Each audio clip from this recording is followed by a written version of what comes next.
Halo Sportmania, welcome back to YouTube, I'm Winit. Dalam video kali ini kita akan membahas update berita bola yang tentunya sangat sayang banget untuk dilewatkan. Dan teruntuk kalian yang tidak mau ketinggalan informasi apapun, kalian bisa langsung subscribe channel YouTube ini dan bunyikan loncengnya juga. Tanpa basa-basi lagi, berikut adalah berita selengkapnya.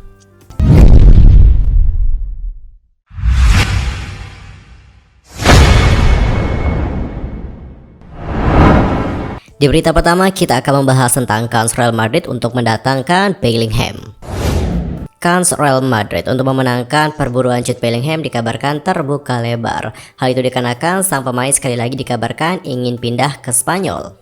Nama Bellingham juga menarik perhatian sejak ia gabung bersama dengan Borussia Dortmund. Di usianya yang masih belia, ia mampu bermain layaknya pemain berpengalaman. Tentu saja, Bellingham kemudian dikabarkan menarik perhatian sejumlah klub besar Eropa. Mayoritasnya itu berasal dari Inggris. Sebut saja nih ada Liverpool, Manchester United, Chelsea, hingga Manchester City. Mereka semua disebut punya dana untuk memboyongnya dari Dortmund. Namun sayang, klub-klub Premier League itu sempat disebut bakal gigit jari. Kenapa dapat seperti itu? Nah, hal itu dikarenakan Jude Bellingham diklaim ogah balik ke Inggris. Ia dikabarkan ingin bermain saja di Spanyol. Kebetulan di Spanyol juga ada Real Madrid yang juga diklaim tertarik memakai jasa dari Jude Bellingham.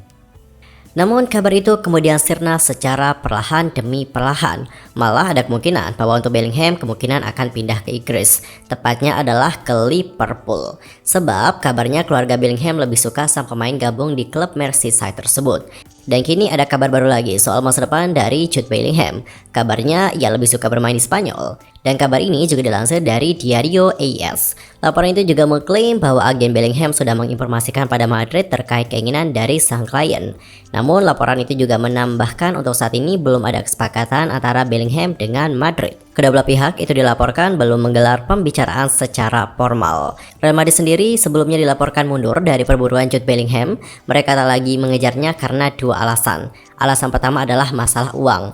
Madrid enggan mengejar Bellingham karena Borussia Dortmund mematok harganya minimal 150 juta euro. Dan untuk alasan kedua juga masih mengenai uang.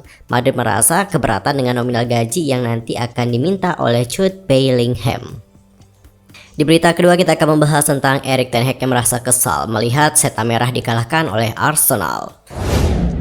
Pelatih Manchester United yakni Erik ten Hag benar-benar kesal kepada anak asuhnya yang kalah dari Arsenal lantaran tidak bisa menjaga mental bermain hingga wasit meniup peluit panjang.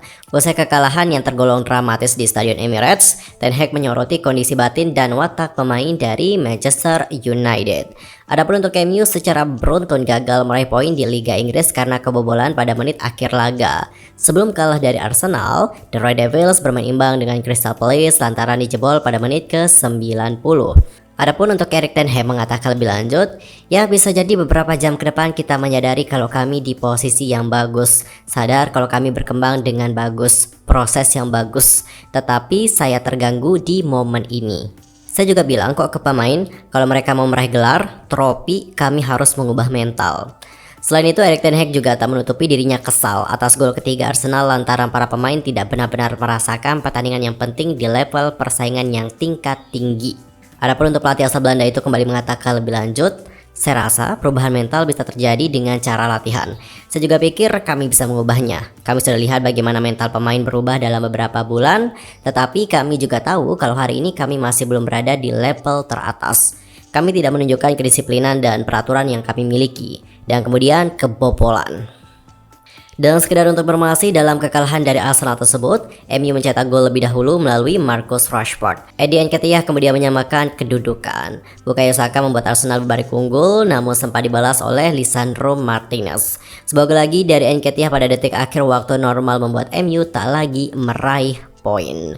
Dan pada akhirnya Erik ten Hag mengatakan bahwa mereka harus memperbaiki mental dan juga para pemain harus tahu pertandingan itu berakhir ketika wasit meniup peluit 3 kali. Nah, sebelum sampai di situ, mereka harus melakukan semuanya dengan benar, fokus 100%, berkorban, rela berjuang, mengikuti aturan dan juga prinsip yang ada. Lanjut ke berita ketiga, datangnya dari Chelsea yang merayu Tottenham untuk bertukar pemain. Raksasa Premier League Chelsea dikabarkan tengah merayu Tottenham agar bersedia menukar Yves Bissouma dengan Hakim Ziyech. Chelsea musim ini sedang gila-gilaan dan mereka juga terus merekrut para pemain-pemain baru. Mereka sebelumnya sudah memboyong beberapa pemain pada musim panas kemarin. Kita sebut saja ada Wesley Fofana, lalu ada juga Raheem Sterling, hingga ada juga Kalidou Koulibaly.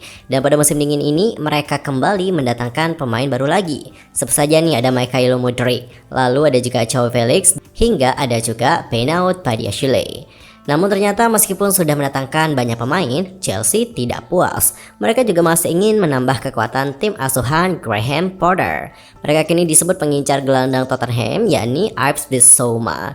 Chelsea pun disebut sudah menyiapkan rayuan khusus agar Spurs mau melepas ex pemain Brighton tersebut. Chelsea kabarnya sudah siap menyerahkan Hakim Ziyech pada Spurs. Kabar ini juga dilansir oleh The Telegraph. Ada dua opsi yang ditawarkan oleh Chelsea pada Spurs. Mereka siap melakukan tukar tambah ataupun tukar langsung antar pemain. Dan sekedar untuk informasi saja, Bissouma ini sempat menjadi pemain andalan Brighton. Pada musim panas 2022 kemarin, ia dijual ke Tottenham dan dikontrak selama 4 tahun di klub tersebut. Dan sejauh ini performanya di Spurs kurang maksimal. Ia juga memang sudah tampil sebanyak 22 kali di semua ajang kompetisi, namun sayang banget ia cuma 9 kali menjadi starter. Pindah ke Chelsea mungkin bisa menjadi opsi yang bagus bagi Bissouma, sebab ia bisa bereuni lagi dengan Graham Potter, ex-bosnya di Brighton. Yves Bissouma juga bukan satu-satunya pemain yang dikaitkan dengan Chelsea. Mereka kabarnya juga mengincar gelandang West Ham, yakni Declan Rice. Ada juga ex anak asuh Graham Potter lainnya yang diincar Chelsea. Ia adalah gelandang Brighton, yakni Moise Caicedo. Chelsea juga disebut-sebut bersaing dalam perburuan Jude Bellingham. Mereka sebelumnya juga diklaim sempat berusaha memboyong Enzo Fernandez dari Benfica. Dan di berita terakhir kita akan membahas tentang hasil pertandingan Barcelona versus Getafe. Barcelona itu mengamankan kemenangan penting pada pekan ke-18 Liga Spanyol 2022-2023. Bermain di Spotify Camp Nou pada hari Senin tanggal 23 Januari 2023 waktu Indonesia Barat, Barcelona menang tipis 1-0 atas Getafe. Gol sematawayang yang tercipta di laga ini berasal dari Pedri, yang sukses menggetarkan jala gawang Getafe di menit ke-34 berkat umpan silang yang dilepaskan oleh Rafinha. Walaupun unggul secara penguasaan bola, Barcelona justru berkali-kali terancam lewat serangan dari Getafe. Beruntung sekali bagi Barcelona, tim tamu gagal mencetak gol sama sekali dari sekian banyak peluang emas yang tercipta. Tambahan 3 poin ini mempertegas posisi Barcelona di puncak klasemen dengan 44 poin, atau unggul 6 poin dari Real Madrid yang masih akan bermain. Sementara Getafe tertahan di posisi ke-16 dengan 17 poin saja. Dan berbicara mengenai jalannya pertandingan dari Getafe versus Barcelona, sebenarnya di babak pertama ya, Getafe itu sempat mengejutkan Barcelona dengan sempat mencetak gol di menit ketiga. Enes Unal menerima umpan terobosan, menggiring bola ke kotak penalti dan juga melepas tembakan. Namun Ter Stegen siap menghalau tembakan tersebut dan bola muntah kemudian disambar oleh Borja Mayoral yang kemudian berhasil menggetarkan gawang Barcelona. Namun sayang banget nih, wasit menyatakan Unal sejak awal sudah offside saat menerima umpan terobosan. Giliran Barcelona yang mengancam di menit ke-8 dan Ousmane Dembélé melakukan gerakan favoritnya. Kemudian yang melepaskan tembakan dari luar kotak penalti dan Soria tampil sigap menghalau tendangan datar tersebut. Setengah jam berlalu, Barcelona juga kesulitan menembus pertahanan Getafe yang tidak menerapkan blok rendah. Tidak ada asuhan ancaman yang bisa diberikan oleh anak asuhan Xavi Hernandez pada kala itu. Namun akhirnya Barcelona berhasil memecah kebuntuan di menit ke-34. Proses gol berawal dari umpan Jules Koundé yang berhasil menyasar Rafinha di sisi kiri. Rafinha mengandalkan kecepatannya dalam situasi one by one, lalu melepaskan umpan silang. Getafe juga nyaris menyamakan kedudukan di menit ke-41. Pedri melakukan kesalahan umpan yang membawa Mayoral dalam posisi yang sangat menguntungkan. Namun untungnya Ter Stegen melakukan tugasnya dengan baik untuk menghalau tendangan dari Mayoral. Kemudian di babak kedua, Barcelona langsung melakukan 3 pergantian pemain sekaligus. Namun pergantian itu tidak berbuah hasil sama sekali hingga akhir pertandingan. Dan para pemain pengganti yang dimasukkan tidak memberikan dampak berlebih di pertandingan tersebut. Sebaliknya, Getafe yang tampil terbuka dan berani menyerang beberapa kali mengancam garis pertahanan Barcelona yang tinggi. Tetapi tidak satupun berhasil menjadi gol berkat kesigapan dari Ter Stegen yang mengamankan gawang Barcelona. Dan pada akhirnya penampilan apik dari Ter Stegen dan kualitas penyelesaian akhir menjadi kendala bagi Getafe untuk bisa mencetak gol.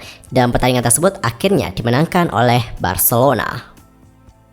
Well, sebelumnya berita tadi menutup perjumpaan kita untuk hari ini. Saksikan update informasi olahraga lainnya hanya di channel YouTube I'm Win It. Cukup sekian dan juga terima kasih. Sampai jumpa dan salam olahraga.